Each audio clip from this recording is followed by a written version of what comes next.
Hello, everybody, and welcome back to the G and Finn Show. This is our first Friday edition of the show. This is your host, George Ruggiero, with my illustrious co-host here, John Finnegan. So we've got a lot to get through tonight on this beautiful Friday evening in Oxford. We're going to hop straight into pregame for this weekend's matchup against number 23 in the nation, California Berkeley.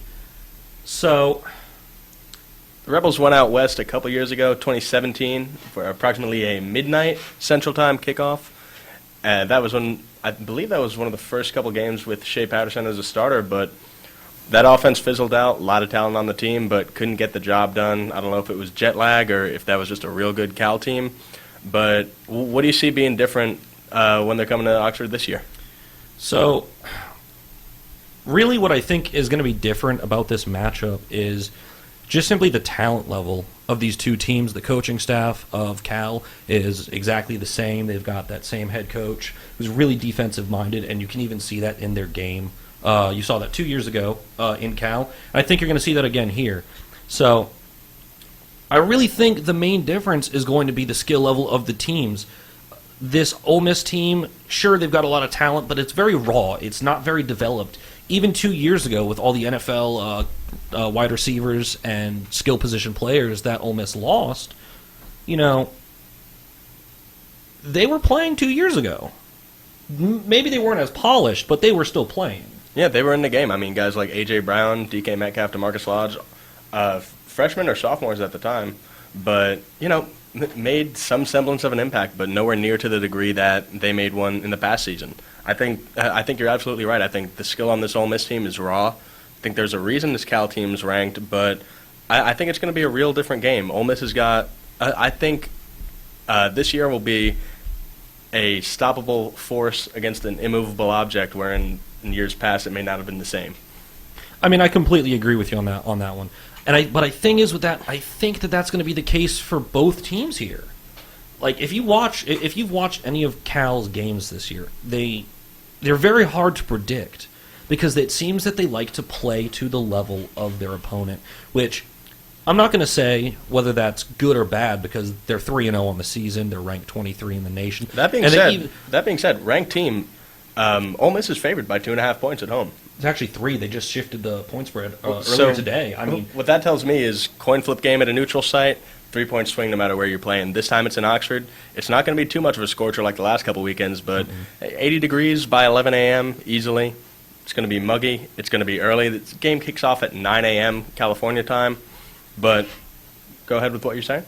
Oh, yeah, no, that's like this Cal team is tough to predict. They seem to play more to the level of their opponent. They played down to UC Davis. They only won 27-13. That's not a convincing scoreline.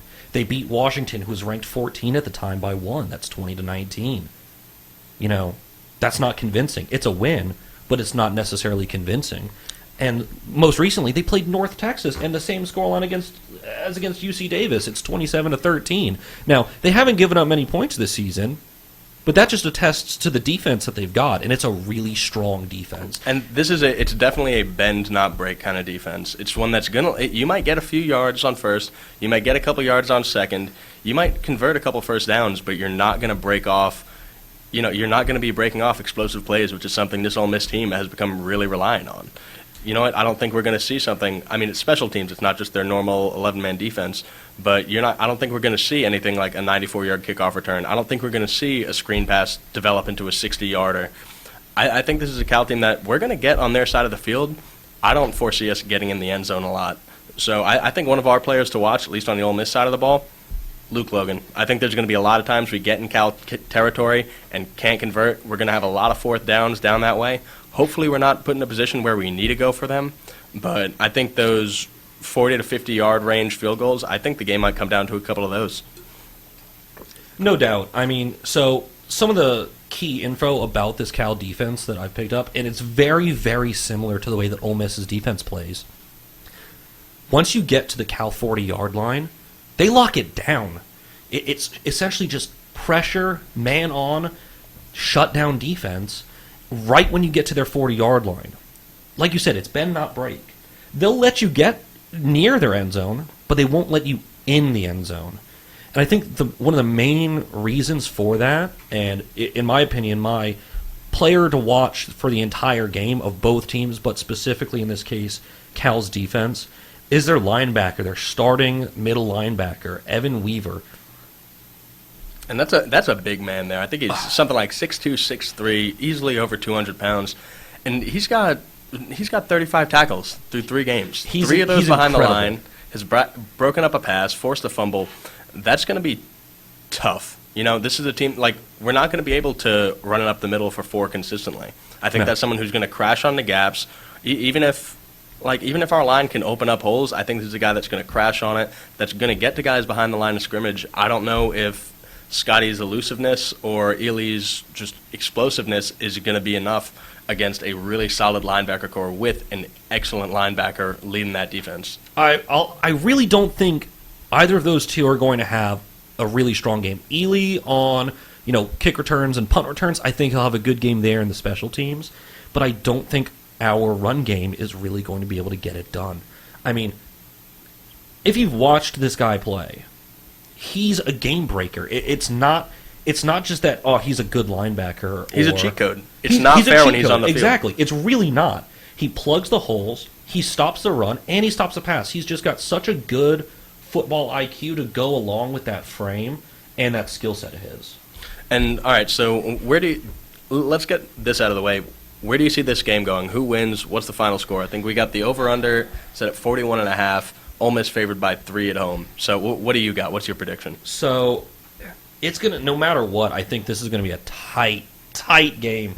And it's really, like I said earlier, it's hard to predict this Cal team. It's really difficult to pick and choose where they're going to play and where they're going to play well. They seem, like I said, to play to the level of their competition. I think Cal pulls out the win on their turnovers as well. They're very, very ball hungry. They're very good at getting to the ball. I think they turn over the ball maybe once or twice more than us. I think they win, but I don't think they cover the spread. Yeah, that it's going to be a tight one for sure. I've got us personally 21-20. That's my prediction. Write it down or don't. Preferably don't. But you know what? I think this is going to be a close one. Absolutely. There's a reason the line set at -3. But it's going to be tight, and I think it's going to come down to a field goal. I think it's going to come down to less than that even. But I think what Ole Miss needs to do to beat this Cal team, Cal's going to force us to beat them over the top. I think we've got the players to do it. They've got solid cornerbacks. But I think once in a while we can get those nasty wideouts open. And all we need to do is get one real clutch block, beat them over the top on a couple, I don't want to say fluke plays, but, lucky plays. If it's 50-50 balls or whatever it is. I think Ole Miss only needs a couple things to break the right way in order to come away with the victory. I think Cal's going to need just to outplay Ole Miss at every step if they want to win playing their brand of football. I think if Ole Miss can keep guys in the open field and force Cal to be more athletic, I don't think that's going to happen. But if Cal can start defending short fields, locking it down, out-scheming this team, I think that's going to be the way they win if they do. I completely agree with you on that point. I mean, this matchup, it's a tough matchup for really anybody in the country simply because of that Cal defense and how tough they play to every type of scheme. So we've already seen that Rich Rodriguez's offense it's struggling to get off the ground a little bit. And it's playing very different teams, too. That's playing one SEC West team in Arkansas. That's playing a really solid American team. And that's playing is Sela FCS or are they just... They're FCS. They're FCS. They're FCS. That was embarrassing. No, let's not talk about that any more than we're legally required to, which is not at all. That being said, he's gone against 3 very different teams with varying levels of success. And I think seeing, different looks defensively from Cal, that might be... that could be scary. I think only how many juniors and seniors do we have on this team? Because it doesn't feel like too many, especially in starting. A lot of these guys haven't played a Pac-12 team and won't again while they're college athletes. Nope. So this could be something that's a little different. I know it's not an entirely different game when you go out west, but it's a team that they haven't had a lot of exposure to. They've played a max of a couple quarters against in their career when they were freshmen or maybe sophomores. So it's going to be different looks, but I think what it's going to come down to is can we beat them over the top? And is Chase Garber, starting quarterback on Cal, is he going to be able to step up and make plays against a more athletically gifted team? He's looked mediocre so far. I mean, Cal hasn't struggled with quarterbacks recently. The last time we played Cal, I think Is it Davis Ross. Webb? Before that, it was after Davis Webb, but it was Ross Bowers. He threw for something like 225, 250. Yeah. And that's better than this Cal offense has been looking lately. But before that, Jared Goff, Davis Webb, both quarterbacks in the NFL. One very good quarterback, Yeah. and Davis Webb. But he's still in And the Davis NFL. Webb. That's a lot more than a lot of the players on these teams can say. I don't know if Cal's adjusted to that change well. Going from excellent quarterback play to mediocre quarterback play is something a lot of teams struggle with when they've got their guy for a while and then all of a sudden they don't, and you can't lean on that kind of talent anymore. But so far in the year, 53% completion rate, 3 touchdowns and an interception, and this is a mobile guy. He's 6'2", 205, big arm, but he can move. He's got 38 rush attempts on the year for 130 yards. He can move. Yeah. And I don't know is Cal drawing up runs for this guy? Because he almost strikes me as, I mean, not as big as Cam Newton. Not many people are. No. But No. I think this is he'll escape. Oh, yeah. They're not going to design a quarterback dive up the middle, but he can get out of there if somebody like Benito Jones breaks through on him.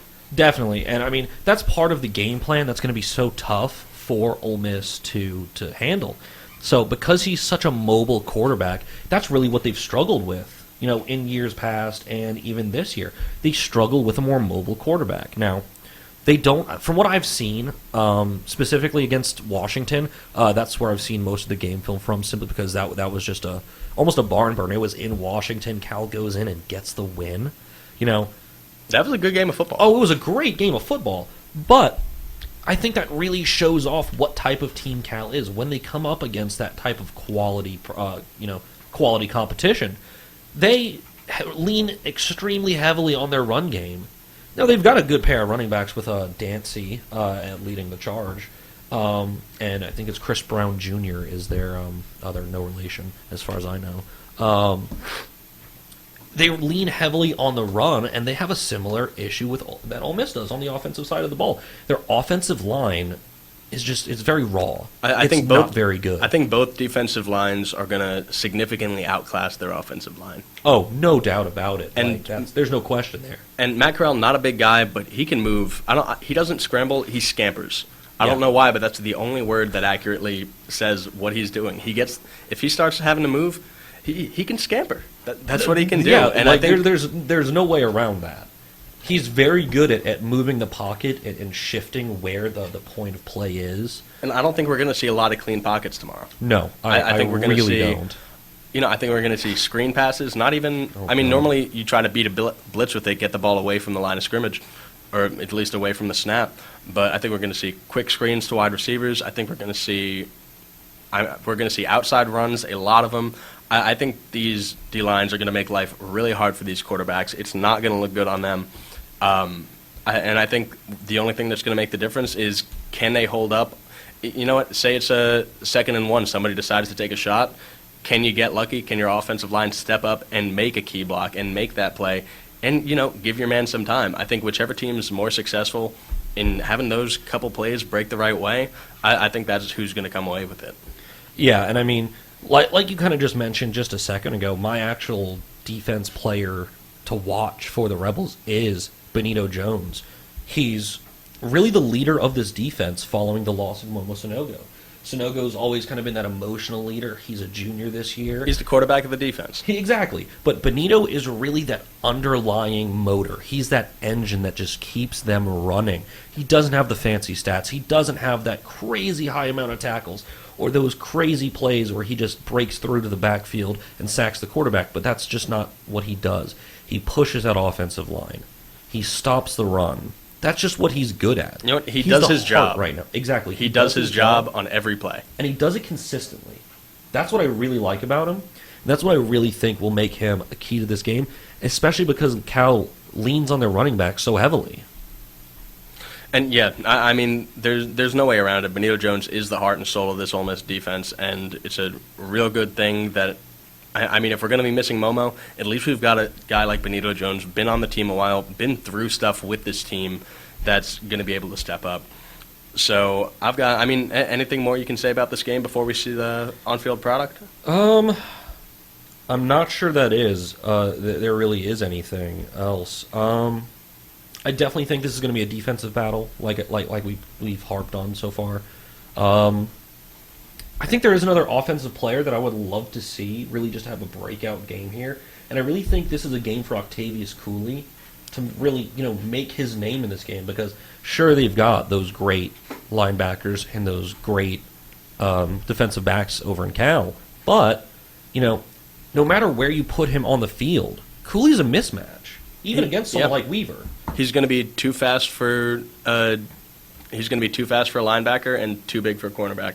I mean, that's the name of the game when it comes to tight ends, and it felt like for a while Ole Miss didn't have any tight end making an impact. After the Evan Ingram era, it felt like no one was there. I mean, Cooley was still young. Jason Pellerin was still a backup quarterback at the time. Now all of a sudden we've got those weapons, and I think that's going to be something we need to exploit. That's going to be something Cal doesn't have a ton of film on, because these guys haven't been around making plays for Ole Miss for a very long time. So that's one thing to keep a lookout for. So what I've got low-scoring game. I think Ole Miss pulls away with it on some luck, on some play, middle of the game. But this game really could swing either way. It's going to be, can you protect your quarterback, and can you make the explosive plays you need to get past two pretty stout defenses? Exactly. So that's my thing. I don't think this is going to be a question mark for Mike McIntyre. I really don't. I feel like Cal's offense just isn't strong enough to really push that defense to a level that they've had to play, more than say even SELA. Their offense is pretty high powered, as we saw. Cal's just isn't. It's that simple. I don't think this is going to be a question mark or a smudge on Mike McIntyre. At the worst, I think this could be a bad game for a Rich Rod offense. Yeah, and I think that's going to be the name of the game. It's defense and it's kickers.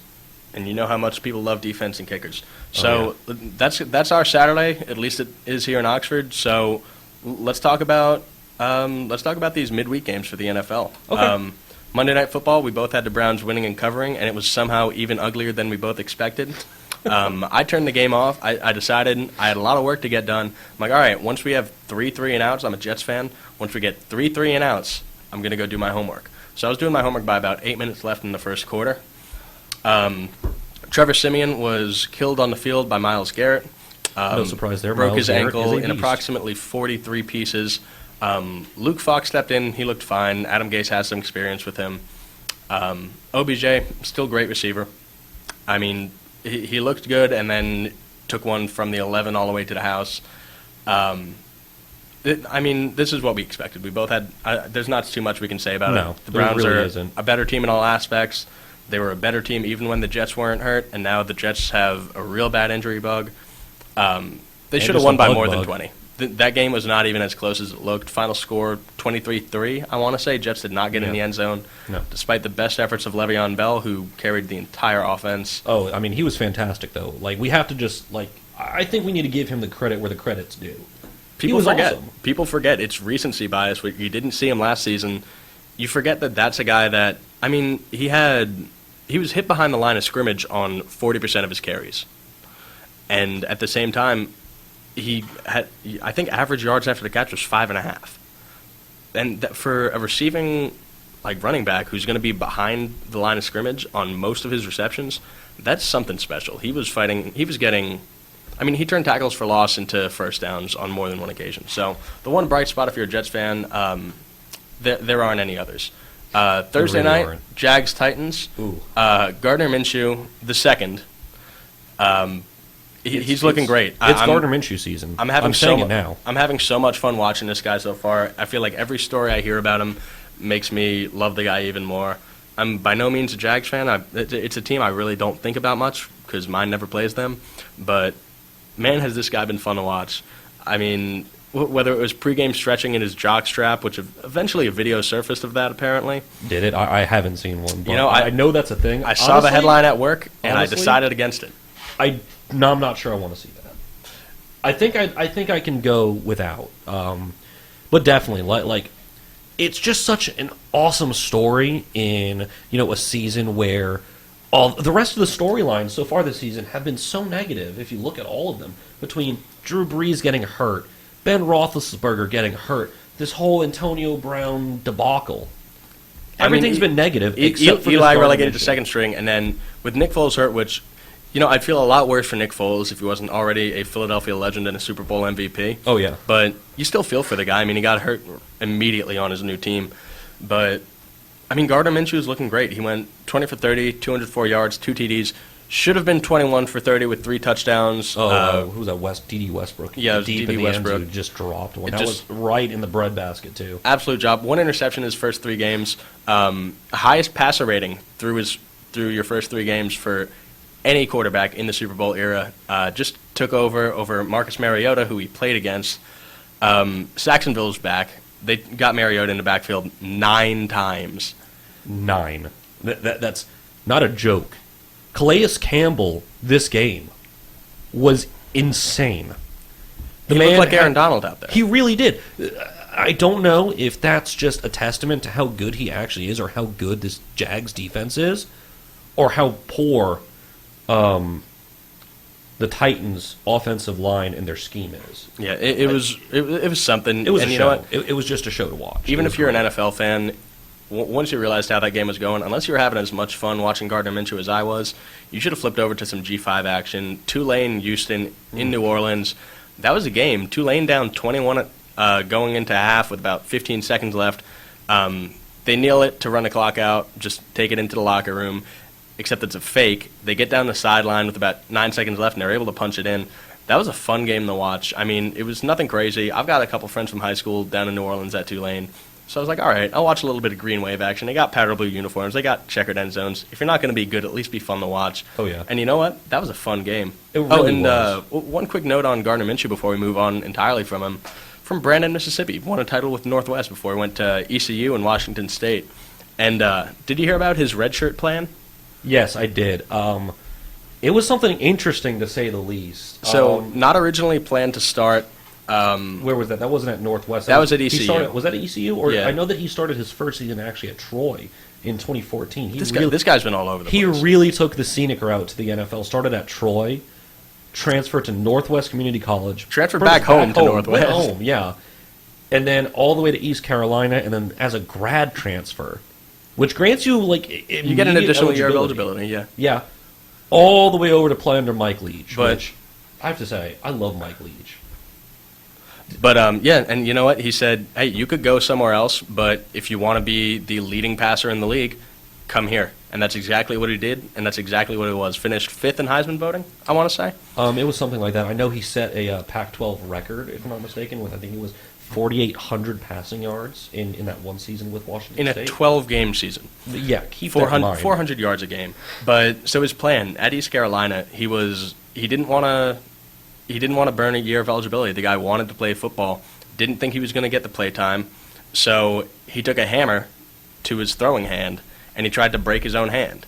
He failed, and he eventually. This was the first time he'd told the story to anyone but himself or his father, who isn't Gardner Minshew the first, by the way. He's just Gardner Minshew the second.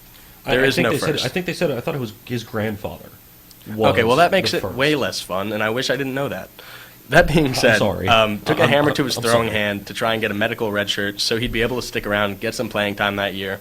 All the Jack Daniels in the world, he said, wasn't enough, and he wound up burning a year of eligibility there. He got another through his grad transfer. It's worked out for him so far. He's currently a starting NFL quarterback, but apparently, from what I'm hearing, his teammates asked him, and this was just this past week because he'd only told the Jags locker room. No one else knew. Was why didn't you hit your non-throwing hands? Because I would have played through it. That is pure football guy, and going from Blake Bortles to Gardner Minshew is pure Jacksonville. He is Florida man. Just using that as an example to show off what kind of person and player he is. The fact that he was willing to do that, go to that length to prolong his career and try and get better.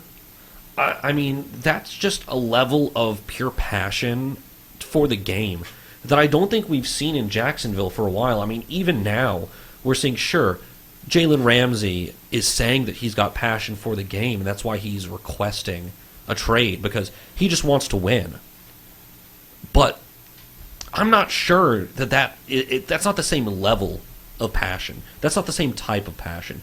Jalen Ramsey wants to win, but he doesn't want to stick through it with a team for this. Which Jalen Ramsey probably his last game as a Jag. We'll see where he winds Likely, up. if I'm not mistaken, I heard this from I think it was, can't remember if it was Rappaport or Schefter who reported on it, but they said after the game last night, that was in Jacksonville, Jacksonville taking the win away from Tennessee. Ramsey's locker had been cleared out. And you know what? That's probably prudent. I mean, if you can get a couple firsts out of him, which I think he's worth, if you're a contender who's one island in the middle of the field away from being a real contender, I mean, he's a fantastic player. If he's on the market, go for it. But you feel for him a little bit. We'll see if he was happy there. So we're going to take a quick break, and we'll be right back at you in just a few minutes. And welcome back to the G and Finn Show. We're coming at you with some of tonight's college football and tomorrow's college football. Just tonight, we're going to do a few pick'ems. We'll see if we get them right on Monday. But just tonight, we've got 9 o'clock Eastern, 2 games. We've got Air Force at number 20, Boise. The spread is 7.5 in favor of Boise. And we got number 10, Utah, down at USC. Utah is favored by 3. Who you got, Air Force, Boise? What's the spread on? You said 7.5, correct? 7.5 In Boise. in Boise. Okay. I'm going to go with Boise State. I'm going to take them to win and cover. Okay. I know that's a big spread. That is a massive spread. Especially against a team like Air Force that can come out of nowhere and keep it close. Exactly. That's my only thing with that is that, Boise State has just been so consistently good in their division and even playing out of division opponents like Air Force. They've just been so consistently good over the last even 4, 5, 6 years, especially at home. So I'm confident in that pick, but that one could be a toss-up. I mean, 7.5 is a big spread. That's more than one possession. Yeah, and then at the same time, you look at the over/under. They got it set at 53. That's going to be, for college, Ooh. there's a lot of points on the board there. Yeah. So I think I'm taking. I don't want to make a pick on the over/under. I think it'll be somewhere around there. Yeah, I could see that. I've got Air Force losing, but covering. It's covering the 7.5. Covering. Yeah, 7.5. I could see that. And then again, also in an hour and a half, number 10 Utah at USC. Utah is favored by 3. Ooh. I think USC wins outright. I think USC Ooh. takes that one away from Utah. I mean, I think Utah is number 10 because of a lot of poll inertia. I think they came could into the see season a little bit overrated. Yeah. I don't think they've really been tested yet. neither do I. I'd take USC outright. I'll take 105 on that $100 bet easy. Yeah, I'm with you on that one. I think USC has been tested and they've been pushed. I think that's the only reason they're out of the rankings right now. And the fact that Utah is coming in to the Rose Bowl with the lead, pretty much. To me, that just shows that USC, I think, is being underrated a little bit right now. As weird as that is to say, for a team like USC, I really do think that's almost underrating them a little bit. Simply because I think that's a little bit of recency bias. Yeah, USC, blue blood team, historically fantastic team, plays at the Rose Bowl. There's not too much more you can say about a program. They're held in very high regard and for good reason. But I feel like they're, I don't want to say criminally, but definitely underrated this year. So I think USC, at the very least, keeps it close, but I think USC is going to take this one. Nothing crazy as far as ranked-on-ranked matchups tomorrow, with one exception. Michigan at Wisconsin. That is number 13 versus number 11. That's in Wisconsin. In Wisconsin. Yep. And in the Jim Harbaugh are 0-6 in Wisconsin. Who do you got? Can you give me the spread on that one? So that is a 3.5 point favorite is Wisconsin at home. So that's essentially a push. Coin flip game. I'm not a fan of Michigan this year. I know they're ranked 11, and I know they've got supposedly they've got a good coach. Now I'm putting this out here right now, and I'm putting this out there, on the air too. Since joining Michigan, Harbaugh has been a disaster. I don't think he's got what it takes, and I don't think he's got the touch on the college game anymore. Sure, he was doing everything right at the NFL level, but I don't think he has what it takes right now at the college level. And to me, it's a similar situation as what's going on in UCLA with Chip Kelly.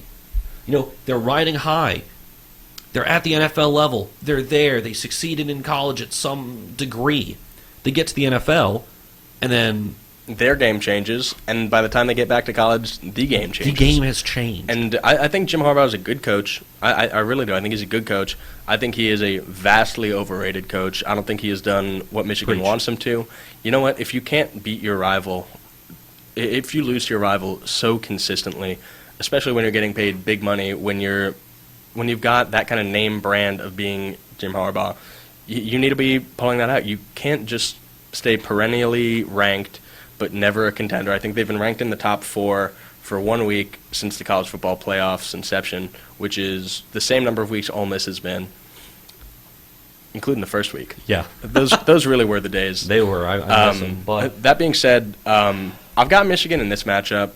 I don't think Wisconsin's line play, which they are, that's the best part of their game. Yeah. Year in, year out, your D-line cannot get penetration, and their O-line will open holes that even their 300-pound running backs can get through. That's been a cornerstone of their game for years. I don't think it's there quite to this level this year. I think Michigan's a more talented team. Are they a better coach team? I don't know, but I think Michigan's got the talent. I see them pulling away. I think they're going to improve to 1-6 at Wisconsin in the Jim Harbaugh era. I mean, I'm just going to respect the decision on that one. But honestly, I don't see it out of Michigan this year. I haven't seen the fire. I haven't seen the passion that they need to come out and play with, especially from their starting quarterback. He who shall not be named. Exactly. So we're not going to name him. I think if you know, you know. I'm taking Wisconsin on this one. I really do think. I think their run game is enough to get it done against a Michigan defense that's a little bit weaker than it has been in years past, especially with them losing some of that defensive talent to the NFL.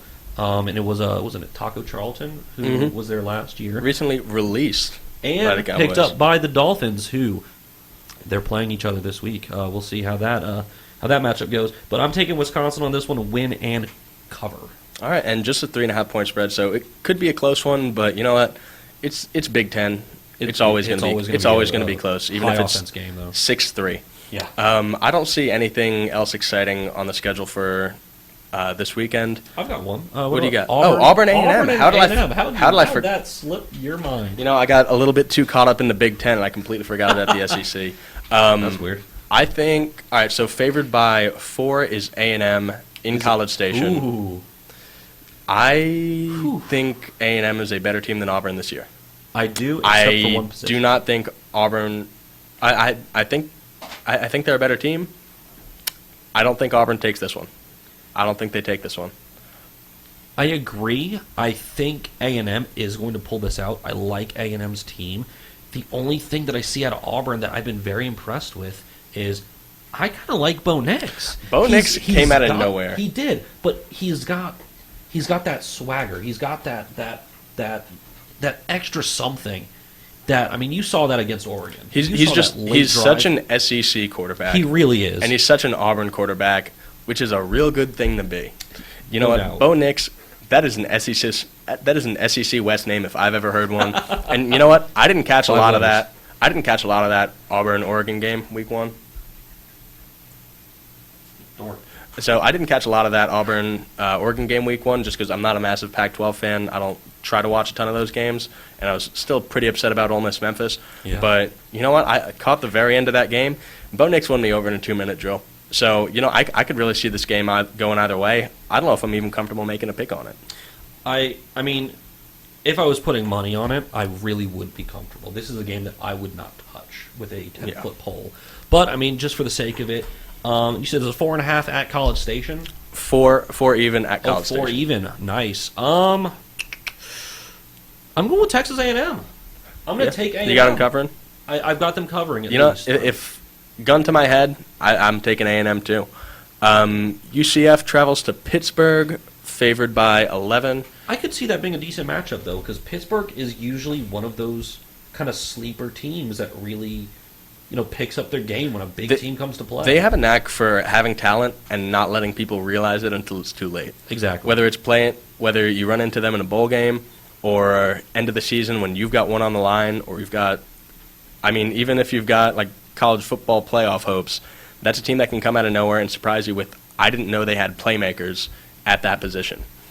And then just all of a sudden, they do. You said it's an 11-point spread for UCF going into Pittsburgh. Yeah, that's what I got, depending on your book. Ooh. Yeah, 61 is the over. Yeah, I could see that. The over-under being at 61. I could see this being a high-scoring game. Especially UCF's offense has just been on fire this year. They've been electric. The same thing they've have been in past years. I mean, they haven't played anybody, outstanding so far. I know that they've played Florida Atlantic and Florida A&M. But this is Pitt we're talking This about, is Pitt. It's not Clemson. It's not. So I don't think Pitt has the defensive talent to really go out there and put a huge stop on UCF's, essentially freight train that's been going through this season so far. I think they're going to score. I think they'll take a touchdown on 50% of drives easily. No doubt. I think UCF takes it, UCF covers, and I wouldn't be surprised if we get the over on this one as well. Neither would I. What's your one game to watch? Other than Ole Miss Cal, let's say you can watch one game. Which one are you spending 3 hours with? I'm going.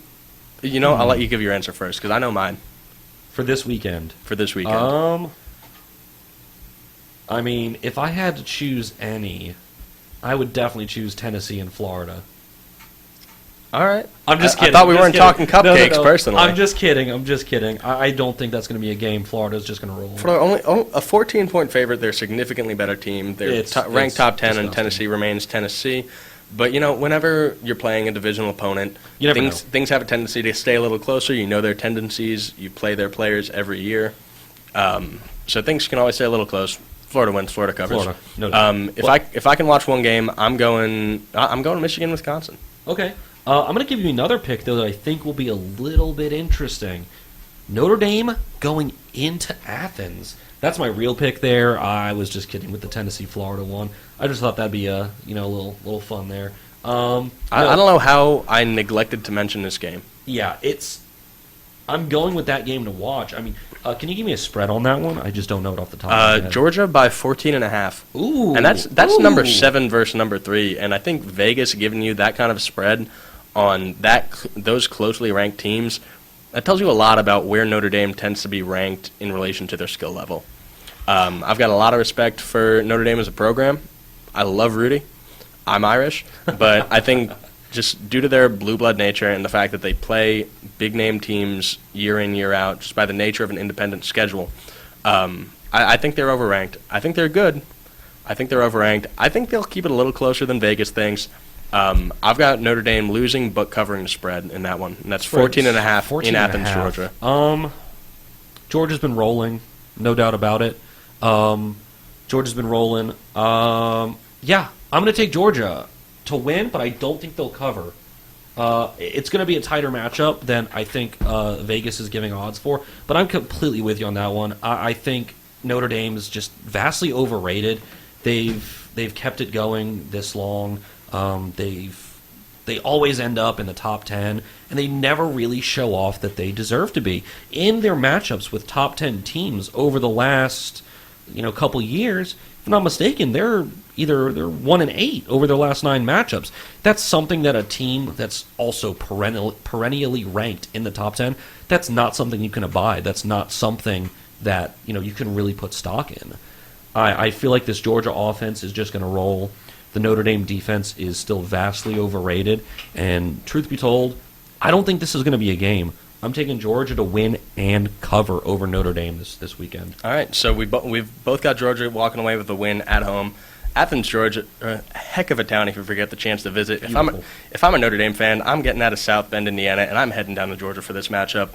NFL this coming weekend, we've got a few decent games and a few decent stories. Daniel Jones named the Giants starting quarterback over Eli Manning. Ole Miss great, future Hall of Very Good. I don't think he's a Hall of Famer? I don't know. I don't know. 2 Super Bowl rings over the GOAT. He's the reason Brady doesn't have 8, but my thing is, if you look at the numbers, he's top 12 in both passing touchdowns and passing yards.